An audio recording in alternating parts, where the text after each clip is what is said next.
Hai guys, jumpa lagi di M Cinema.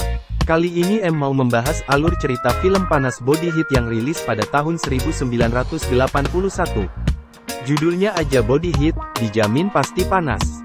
Mengisahkan tentang hubungan terlarang antara Matty Walker diperankan Kathleen Turner, istri seorang pengusaha kaya di Florida, Edmund alias Richard Crenna, dengan Ned Racine alias William Hur, seorang pengacara yang tidak kompeten.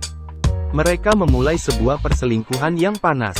Nah, seberapa panas permainan mereka? Daripada penasaran, mari kita simak ceritanya.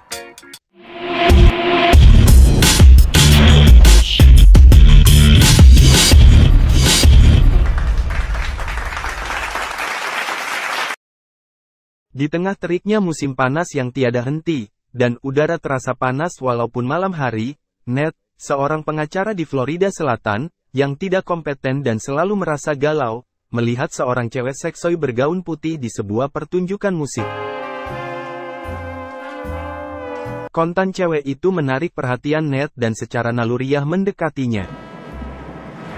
Si cewek bernama Matty yang kegeeran dideketin, langsung berkata kalau dia sudah punya suami. Melihat raut resah dan galau pada diri Matty, Ned langsung menebak kalau Matty bukanlah seorang istri yang bahagia. Ned berusaha merayu Matty dengan membelikannya segelas es serut.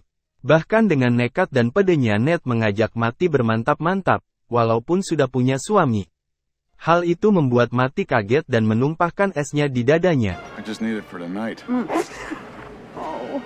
Ned pun bergegas menuju toilet mencari kertas tisu untuk membersihkannya. Namun ketika keluar dari toilet, cewek itu sudah pergi meninggalkan Ned. Masih penasaran, keesokan malamnya Ned kembali ke tempat pertunjukan, siapa tahu ketemu lagi sama tuh cewek. Tapi hasilnya nihil. Setiap malam yang dia pikirin hanya Matty, walaupun ia baru saja mantap-mantap dengan cewek lain. Ia mempunyai insting untuk mencari ke Pine Heaven Bar, dan benar saja, ia menemukan Matty di sana. Ketika Ned duduk di samping Matty, banyak cowok-cowok yang memperhatikan mereka. Rupanya sudah banyak cowok yang mencoba duduk di kursi di samping Matty, tapi tak bertahan lama. Tak berapa lama mereka berkenalan dan mengobrol, tiba-tiba Matty ingin pulang. Ned ingin mengantar Matty pulang, tapi ditolak. Lagi-lagi Ned maksa mau ngikut ke rumah Matty, yang membuat Matty gemes pengen ngegaplok Ned. Tapi Ned tetap nekat ngikutin mobil Matty, dengan alasan cuman ingin ngeliat-liat rumah istri orang itu. Ned terpesona melihat rumah Matty yang besar, sama terpesonanya melihat kecantikan dan keseksoyan Matty. Matty biasa sendirian di rumah karena suaminya pulang larut malam.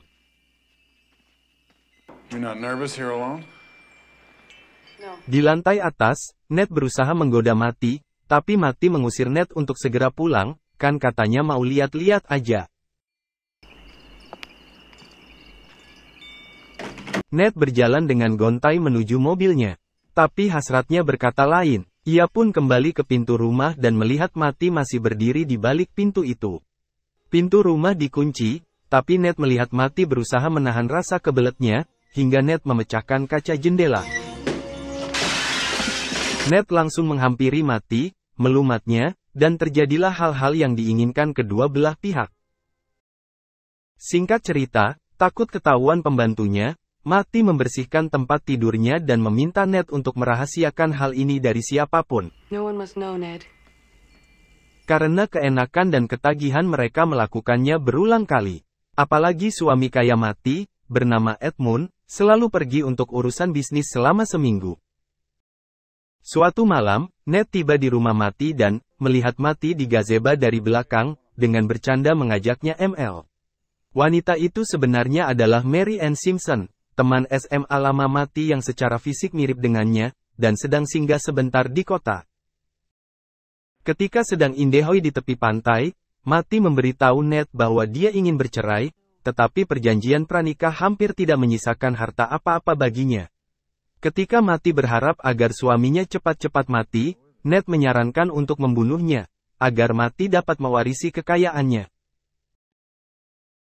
Di suatu malam di sebuah restoran mewah, Ned bertemu dengan Edmund, suami Mati. Edmund Walker, nice to meet you.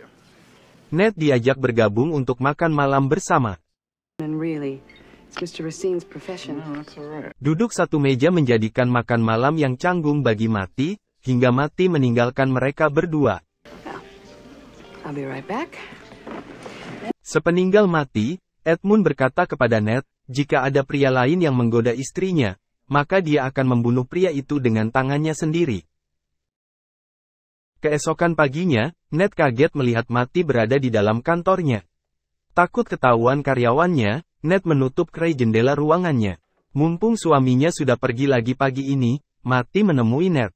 Tiba-tiba Ned berkata akan membunuh suami Mati. Jika suami Mati mati, maka Mati akan mendapat setengah harta warisan suaminya. Ned sudah memikirkan suatu cara untuk membunuhnya.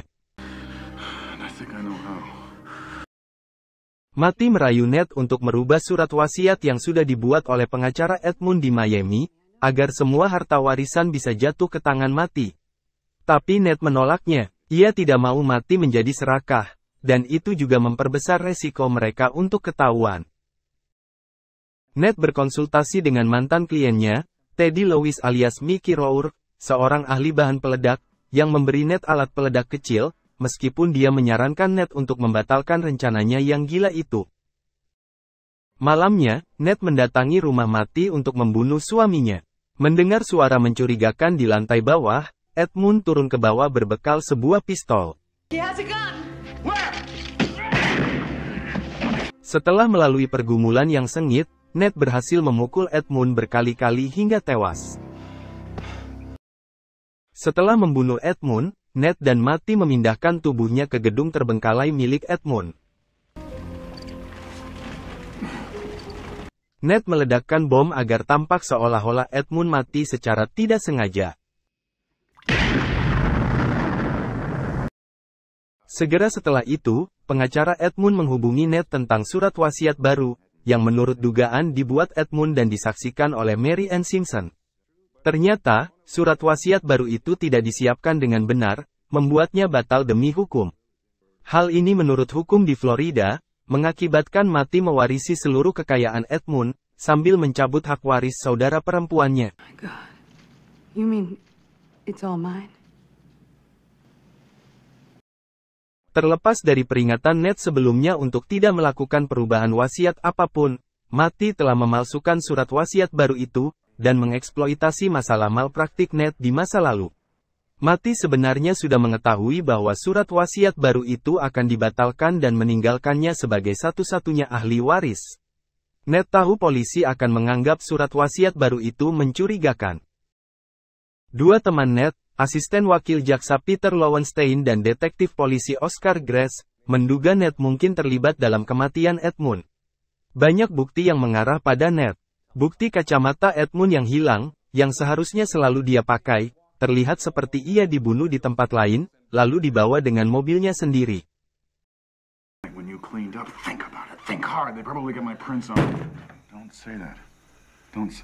Oscar juga menemukan bukti bahwa pada malam pembunuhan, catatan telepon hotel menunjukkan bahwa panggilan berulang kali ke kamar Ned tidak dijawab, sehingga melemahkan alibinya. Polisi juga tidak dapat menemukan Mary Ann Simpson di kediamannya di Miami.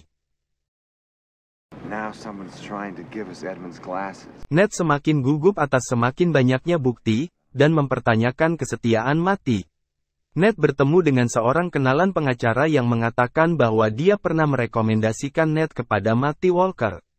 Dia mengaku memberitahu Mati tentang keterampilan hukum Ned yang terbatas. Belakangan, Teddy memberitahu Ned tentang seorang wanita yang menginginkan sebuah alat peledak. Teddy mengatakan bahwa dia menunjukkan pada wanita itu cara mengoperasikan bom waktu yang dipasang sebagai jebakan pada sebuah pintu. Teddy juga mengatakan polisi telah menanyainya tentang kebakaran yang telah terjadi. Mati menelepon Ned, mengatakan bahwa kacamata Edmund ada di gudang perahunya dan meminta Ned untuk mengambilnya. That's right. The top drawer of the dresser. Are you all right? Yeah. Ned datang larut malam dan melihat kabel yang terpasang di pintu gudang perahu. Melihat sebuah jebakan, Ned tidak jadi masuk ke dalam gudang. Tak berapa lama Mati tiba. Ia kaget melihat Ned memegang pistol milik Edmund. Hey, what is that?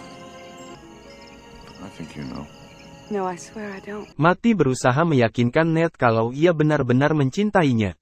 Setelah terjadi keributan di antara mereka, Ned memintanya untuk mengambil kacamatanya. Sementara itu, Oscar Grace datang dan mengamati interaksi mereka. Untuk membuktikan dirinya, Mati berjalan menuju gudang perahu dan menghilang dari pandangan Ned.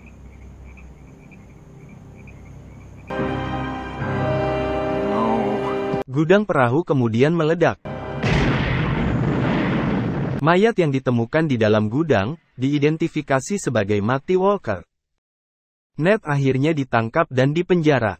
Di penjara, Ned menyadari bahwa Mati telah menipu dan memanfaatkannya. Ned mencoba meyakinkan Oscar Grace bahwa Mati masih hidup. Dia percaya bahwa Mati mengambil identitas asli Mati Tyler untuk menikahi dan membunuh Edmund. Ned menduga Mary Ann Simpson yang sebelumnya pernah ditemui Ned telah menemukan skema tersebut dan memeras Mati, hanya untuk dibunuh dan tubuhnya digunakan untuk mengidentifikasi dia sebagai istri Edmund. Seandainya Ned terbunuh dalam ledakan gudang perahu seperti yang mungkin telah direncanakan Mati, dia beralasan polisi akan menemukan kedua mayat tersangka.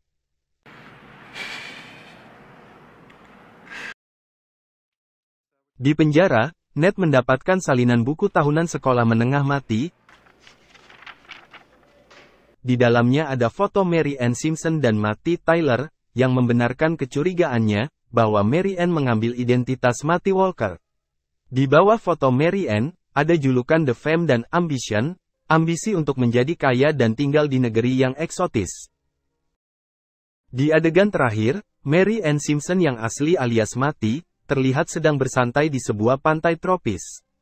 Seorang pria di sampingnya berkomentar tentang panasnya cuaca, dan dia menjawabnya dengan tidak bersemangat. Walaupun dia telah mengantongi seluruh harta warisan, tapi dia terlihat tidak bahagia. Dan film pun berakhir di sini. Nah, bagaimana alur cerita filmnya? Kalau kalian suka, jangan ragu-ragu untuk like, subscribe dan klik lonceng notifikasi agar mendapat video-video terbaru kami. Terima kasih sudah menonton.